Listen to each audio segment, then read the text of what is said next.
The moving truck rumbled away, leaving John standing alone on the sidewalk. His new home, a charming Victorian, stood bathed in the afternoon sun. A wave of peace washed over him. This quiet neighborhood was a far cry from the bustling city he left behind. John's next-door neighbor, Mrs. Peabody, greeted him with a warm smile and a plate of cookies. She seemed nice enough, but her eyes held a flicker of something John couldn't quite place. Maybe it was just the strangeness of a new place. That night, John slept soundly for the first time in months. The silence was blissful, broken only by the chirping of crickets. He woke briefly to the sound of a dog barking in the distance, but it didn't disturb him. This was his fresh start. As he drifted back to sleep, he thought he heard a scraping sound from next door.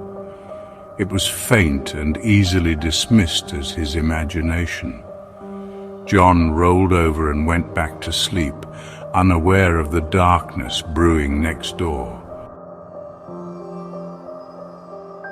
The next few days passed without incident. John busied himself unpacking and exploring the neighborhood. He met a few friendly faces, all welcoming him to the community. Yet he couldn't shake the feeling of being watched. One night, John awoke with a jolt. His heart pounded in his chest. It was 2:03 a.m. according to the glowing digits of his alarm clock. The scraping sound from before was back, louder this time. John crept to his window and peered through the blinds, his breath caught in his throat. Mr. Henderson, the man who lived next door, was in his backyard, bathed in the eerie glow of a single floodlight. He was digging a large hole, his movements frantic and desperate. Night after night, the ritual continued. John watched, equal parts curious and terrified, as Mr. Henderson toiled away in the dead of night.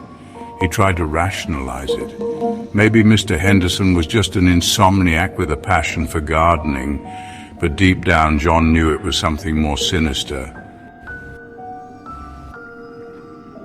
Sleep became a luxury John could no longer afford. He was plagued by nightmares, visions of Mr. Henderson digging, always digging. The sound of shovels biting into earth became a constant soundtrack to his life. One particularly unsettling night, John heard a new sound. It was a muffled cry, a desperate plea for help that sent chills crawling down his spine. It seemed to be coming from the hole in Mr. Henderson's yard. He pressed his ear against the wall, straining to hear. The cries grew louder, filled with unimaginable pain and terror. John's mind raced, trying to make sense of the horrors he was witnessing. The next morning, John awoke to find something unsettling on his doorstep. It was a hand, severed at the wrist, made entirely of wood. Its fingers were gnarled and twisted, pointing accusingly at him. Panic surged through John. He knew with chilling certainty that the hand was a message from Mr. Henderson. But what did it mean? What had he unearthed in that hole? John considered going to the police, but who would believe him? He had no proof, no evidence beyond the word of a sleep-deprived newcomer. He decided to take matters into his own hands. He would confront Mr. Henderson, get to the bottom of this mystery himself. It was a reckless decision, fueled by fear and a growing sense of dread. But John was determined to uncover the truth, no matter the cost. That night, while Mr. Henderson was busy with his nightly ritual, John crept next door. He tried the doorknob. To his surprise, it was unlocked. He slipped inside, his heart pounding in his chest. The air inside was thick with the smell of damp earth and something else, something metallic and cloying. It reminded John of old blood. He shuddered, pushing the thought from his mind. The house was eerily silent. the only sound the ticking of an antique grandfather clock. John tiptoed through the house, his senses on high alert. He was searching for anything that could explain Mr. Henderson's strange behavior, anything that could shed light on the horrors he had witnessed. In the living room, he found a photo album lying open on the coffee table. He picked it up and flipped through the pages. The photos were all of different people, their faces etched with a mixture of fear and despair, and then John saw it, his own face circled in red ink, staring back at him from the page.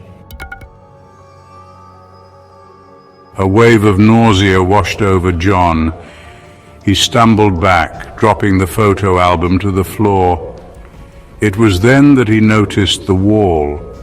It was covered in photographs, hundreds of them, all depicting different people. Some were smiling, others frowning, but they all had one thing in common: their eyes were wide with terror. John's gaze swept over the faces, each one a chilling reminder of the evil lurking within these walls. He felt a cold dread grip his heart. These weren't just photographs, they were trophies, and then he saw it, his own photo placed prominently at the center of the macabre collection. It had been taken recently, without his knowledge. He was being watched, hunted. John knew he had stumbled upon something truly sinister, something far more terrifying than he could have ever imagined. He had to get out of there, alert the authorities, but it was too late. A floorboard creaked behind him. John whirled around to find himself face to face with Mr. Henderson. He stood in the doorway, his eyes gleaming with a terrifying intensity.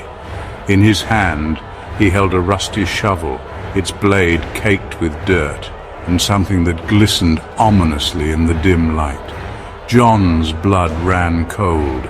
He was trapped. There was nowhere to run, nowhere to hide. Mr. Henderson took a step closer, his grin widening, revealing a set of teeth that were too sharp, too pointed. "I've been expecting you, John," Mr. Henderson hissed, his voice a raspy whisper that sent shivers down John's spine. "It's 2:03, right on time." John stumbled back, fear constricting his throat. He wanted to scream, to run, but his body refused to obey. He was paralyzed, caught in the grip of a terror he had never known. Mr. Henderson raised his shovel, and John squeezed his eyes shut, bracing himself for the inevitable. But the blow never came. John opened his eyes to find Mr. Henderson staring down at him, his grin wider than ever. He gestured towards a trapdoor in the corner of the room, its edges worn smooth with time. A foul odor wafted from its depths, the stench of decay and despair. John knew what lay beneath.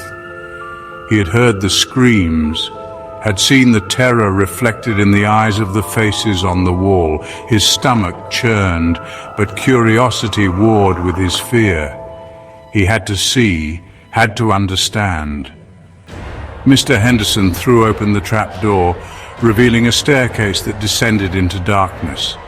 John hesitated for a moment, then took a deep breath and stepped inside.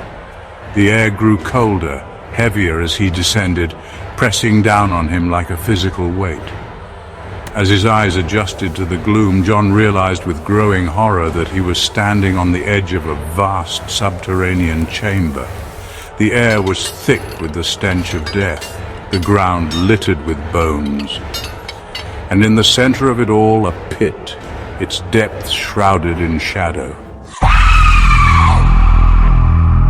John crept closer, his heart pounding in his chest. He peered over the edge, and a scream caught in his throat. The pit was filled with faces, hundreds of them, their eyes wide with terror, their mouths open in silent screams. They reached out towards him, their hands clawing at the air, desperate for escape.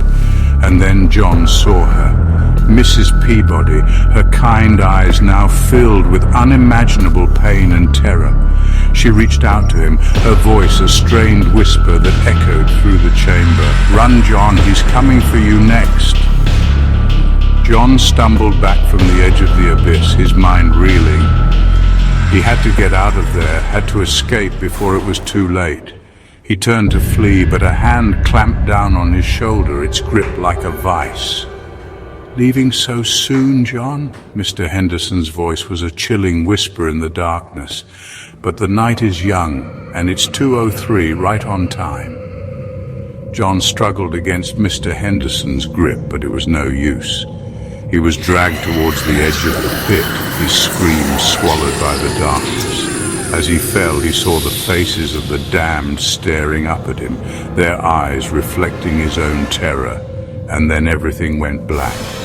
The last thing John heard was the sound of Mr. Henderson's laughter, echoing through the darkness as the clock above chimed twice.